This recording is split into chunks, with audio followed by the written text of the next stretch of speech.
फिर भी डर लगता है क्या कि ये कहीं से आ न जाए। खिड़की दरवाजा बंद है, अंदर कमरे के अंदर है, फिर भी डर लगता है। क्यों? क्योंकि अंधेरा हो गया। अंधेरे से और क्या होता है, भ्रम पैदा हो जाता है। झाड़ी सामने है लेकिन वह भूत मालूम पड़ती। अचानक कोई व्यक्ति सामने आ जाए, चोर डाकू मालूम पड़ता। पैर के नीचे कोई गिलगिली चीजें टच हो जाए, लग जाए, पैर के नीचे आ जाए तो ऐसे लगता है कि पता नहीं ये सांप है कि कौन सा जहरीला कीड़ा, जबकि वास्तविकता ये है नहीं। वास्तविकता में ना तो वो सांप है, ना जहरीला कीड़ा है, ना चोर है, ना डाकू है, ना भूत है, ना प्रेत है। लेकिन क्या हो गया? भ्रम हो गया। क्यों हो गया? क्योंकि अंधेरा है। और कभी कभी इस भ्रम से तो इतना बड़ा अनर्थ हो जाता है कि व्यक्ति अपना मानसिक संतुलन खो बैठता है, पागल हो जाता है, रात में नींद नहीं आती, बेहोशी आ जाती है, जीवन भार बन जाता, जीवन का सारा सुख चला जाता। क्यों? क्योंकि भ्रम हो गया। भ्रम होने से रक्षक ही भक्षक होता है। एक परिवार में एक बहन जी, जिसका बच्चा कुछ ही दिनों महीनों का हुआ था, उसके घर में एक नेवला था। नेवला को पाल रखी थी। जैसे जैसे बच्चा बड़ा हुआ, वो नेवला और उस बच्चे की बड़ी दोस्ती हो गई। दोनों मिल करके बड़े अच्छे से प्रेम से रहते थे, खेलते रहते थे। एक दिन उस बच्चे की माँ पानी लेने के लिए बाहर कुआं में जाना पड़ता था, गई। लेकिन जब लौट करके आ रही थी, उसके पहले उस घर में जहां उस बच्चे को सुला करके गई थी, एक जहरीला सांप आया। नेवला दूर से देखा, वो सांप सीधे बच्चे की तरफ, जहां वो पर लेटा हुआ था, वो झूले में सोया हुआ था। नेवला ने देखा, दौड़ करके उस बच्चे को बचाने के लिए सांप से लड़ने लगा। सांप और नेवला का बहुत देर तक युद्ध चलता रहा। सांप दौड़ दौड़ के बच्चे की तरफ जाने का प्रयास करता और नेवला उसे रोकता रहा। उन दोनों की लड़ाई में नेवला ने उस सांप को टुकड़े टुकड़े कर दिया और बच्चे को मौत के मुंह से बचा लिया। उसके बाद वह नेवला निकल करके जा ही रहा था, दरवाजे के पास पहुंचा ही था। बच्चे की माँ सिर पर घड़ा पानी का लेकर के आ रही थी। नेवले के मुख में खून देखी, उसको भ्रम हो गया।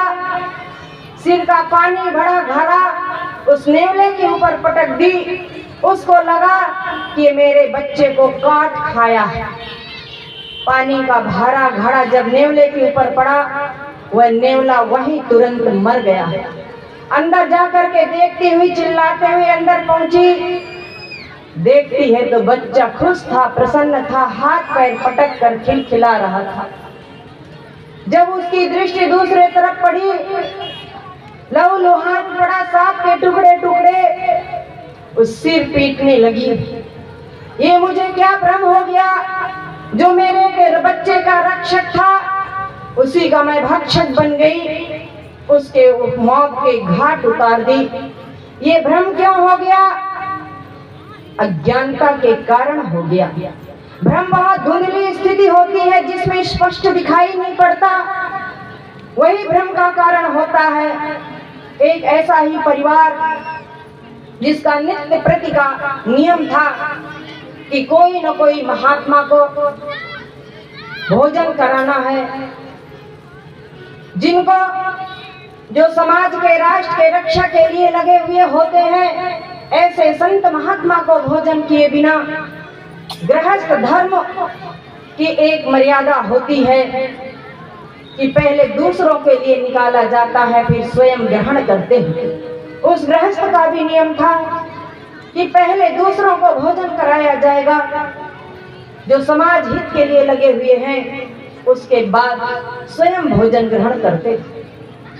एक दिन उनको कोई ऐसे साधु महात्मा ब्राह्मण दिखाई नहीं पड़े। अब अपने व्रत को कैसे पूरा करें? उन्होंने में बाजार में गया, यही दीपावली के आसपास का समय था। दुकान में खाण के साधु बाबा बने हुए मिल रहे थे। उनने कहा चलो आज को ही इन्हें प्रतीक में भोजन करा करके और अपना व्रत पूरा कर लेंगे। वहां से वह 3 खाण के साधु बाबा खरीद करके ले आए और ला करके जब घर के पास पहुंचे तो देखा कि 3 साधु ब्राह्मण आ रहे थे, उनके घर की तरफ से गुजरने ही वाले थे। उन्होंने कहा भगवान आपने मेरे ऊपर बहुत कृपा की, आज तो मुझे लग रहा था मेरा व्रत पूरा नहीं होगा, इसलिए मैंने ये खाण के प्रतीक के रूप में साधु बाबा लेके आया था, लेकिन आज तो आपने चमत्कार कर दिया। प्रत्यक्ष 3 अतिथि मेरे सामने ला करके रख दिए। उन्होंने उस ब्राह्मण देवता को जो 3 थे सम्मान पूर्वक अपने आतिथ्य स्वीकार करने के लिए घर में लेकर के आए, उनको बैठाया और जो खाण के साधु बाबा लेकर के आए थे उन्हें अपने किचन में जहां उनकी धर्मपत्नी भोजन बना रही थी वहां पर रख दिए। पत्नी भोजन बना रही थी, बोली सब कुछ तो बन गया है, तैयार हो गया है, लेकिन आप कुछ मिष्ठान्न ले आइए। वो मिष्ठान्न लेने के लिए बाजार गया। इतने में उनका छोटा बच्चा स्कूल से लौट करके आया, सीधे माँ के पास पहुंचा, गैस पट्टी पे रखा। वो साधु बाबा जो खाण के थे उन्हें देख करके बच्चा मचल उठा, माँ मैं ये साधु बाबा खाऊंगा, मुझे खाने को दो। माँ बोली बेटा अभी हाथ पैर धो ले, बस्ता रख, उसके बाद फिर साधु बाबा को खाना। अंदर बैठे साधु बाबा सोचने लगे कि कैसे इस घर के लोग हैं, हमें अतिथि के लिए बुला लिए और कहते हैं कि अभी हाथ पैर धो लो, उसके बाद थोड़ी देर से खाना। फिर बच्चा मचल उठा, फिर बोला माँ मुझे अभी साधु बाबा को खाना है। उसकी माँ फिर उसको बोली बेटा थोड़ी देर और रुक जा, अभी तेरे पिताजी बाजार गए हैं, वहां से लौट करके आएंगे तो एक साधु बाबा को तुम खाना, एक को मैं खाऊंगी और एक को तुम्हारे पिताजी खाएंगे। जो वो साधु बाबा उधर बैठे हुए थे उनके तो सांस ऊपर नीचे होने लगे, ये यहाँ कैसे लोग रह रहे हैं बताओ, हम तीनों को ही अभी खाने वाले हैं। वो घर का मुखिया आए उससे पहले चलो यहाँ से निकल चलते। किसी न किसी बहाना करके वो घर से निकले और भागने लगे, जाने लगे। उधर से वे घर का मालिक आया, देखा साधु बाबा भाग रहे हैं, उनको रोकने लगा, अरे रुक जाइए, ठहर जाइए, अभी आप भोजन करिए उसके बाद जाना। वो बोले कि नहीं भैया हमें कोई भरोसा नहीं है, तुम लोग तो हमें खाने वाले हो। अरे बोले आप क्या कह रहे हैं साधु बाबा, ऐसा नहीं हो सकता है, आइए आतिथ्य स्वीकार करिए। दौड़ते रहे उनके पीछे पीछे, लेकिन वो साधु बाबा नहीं रुके। क्यों? क्योंकि उनको भ्रम हो गया कि कहीं ये हमें खा न ले। जबकि उस खाण को खाने की बात हो रही थी, लेकिन भ्रम हो जाने से व्यक्ति ऐसे ही भटक जाता। अंधेरे में और क्या होता है, भटकाव आ जाता। पास की रखी हुई चीज दिखाई नहीं पड़ती, हाथ को हाथ नहीं सूझता, जो जैसा है वैसा प्रतीत नहीं होता, रास्ता भटक जाते हैं, जाना कहीं होता है पहुंच कहीं और जाते हैं, जाना किस दिशा में है पता नहीं लग पाता, भटक जाते हैं। इसी तरह अज्ञान का अंधेरा होने से मनुष्य अपने जीवन से भटक जाता है, अपने लक्ष्य से भटक जाता है, जीवन के उद्देश्य से भटकता है। मनुष्य जीवन के महत्व को समझ नहीं पाता, अपने को पहचान नहीं पाता, वो जान नहीं पाता कि मैं भगवान का राजकुमार सर्वश्रेष्ठ प्राणी हूँ, लेकिन उसमें भटकाव आ जाता है। कैसे? जैसे एक शेर का बच्चा था, वो शेर का बच्चा अपने झुंड में से, भीड़ में से भटक गया और कहाँ जाकर के शामिल हो गया, वो गीदड़ के झुंड में जाकर के शामिल हो गया, उनके झुंड में मिल गया, उन्हीं के जैसे वो चलता था, उन्हीं के जैसे खाता था, उन्हीं के जैसे मिमियाने लगता था। वो शेर का बच्चा भेड़ बन गया, गीदड़ बन गया। एक दिन वो शेर जंगल का राजा दूर से देखा यहाँ तो ये भेड़ों का झुंड, इसमें ये शेर का बच्चा हमारे बिलादरी का कैसे है। जोर से दहाड़ लगाया। उसकी दहाड़ को सुनकर सारे भेड़ इधर उधर भागने लगे, वो भी भागने लगा। शेर छलांग लगा करके आया, उसकी गर्दन को पकड़ लिया, दबोच लिया। बोले तुम क्यों भाग रहे हो? वो भी मिमियाने लगा, मुझे छोड़ दो, मुझे छोड़ दो।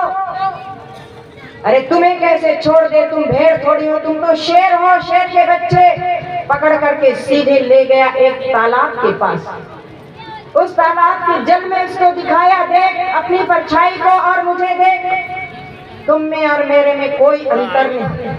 तुम शेर के बच्चे हो, शेर जैसे दहाड़ लगाओ। उसको अपना बोध हुआ, उसका भटकाव दूर हुआ। उसने देखा ऊपर नीचे कि मैं भेड़ नहीं, मैं शेर हूँ। उसने भी दहाड़ लगाना शुरू कर दिया। भाइयों बहनों, उसके जीवन का भटकाव दूर हुआ, अपना पहचान समझ में आया कि मैं साधारण नहीं, गीदड़ नहीं, बल्कि शेर हूँ। आज मनुष्य जो भगवान का, परमपिता परमात्मा का राजकुमार है, सर्वश्रेष्ठ प्राणी है, अपने कर्तव्य से भटक गया। अज्ञानता के कारण अपने जीवन के कर्म को ठीक से नहीं कर पाता और असफलता के दुख संताप में रोता हुआ पूरा जीवन बर्बाद कर देता। वेद भगवान कहते हैं, आरोह तमसो ज्योति, अर्थात अज्ञान अंधकार से निकलकर ज्ञान प्रकाश की ओर बढ़ो। शास्त्रों में ज्ञान को प्रकाश और अज्ञान को अंधेरा कहा गया है। योग वशिष्ठ में एक प्रसंग आता है। एक बार भगवान श्री राम सांसारिक क्लेशों और भव बंधनों से छुटकारा पाने के लिए अपने गुरु वशिष्ठ से उसका उपाय पूछते हैं। तो वशिष्ठ जी ने उन्हें एक ही उपाय बताते हैं। कहते हैं, बेटा, इस सांसारिक भाव बंधनों से, क्लेशों से छुटकारा पाने का यदि कोई उपाय है, साधन है, माध्यम है, तो वह एक ही है और उसका नाम है ज्ञान की प्राप्ति। ज्ञान से बड़ा कोई उपाय नहीं है जिससे भाव बंधनों को, दुखों को, क्लेशों से छुटकारा पाया जा सके। ज्ञानवानेव सुखवान, ज्ञानवानेव जीविका, ज्ञानवानेव बलवान, तस्मात् ज्ञानमयो भव।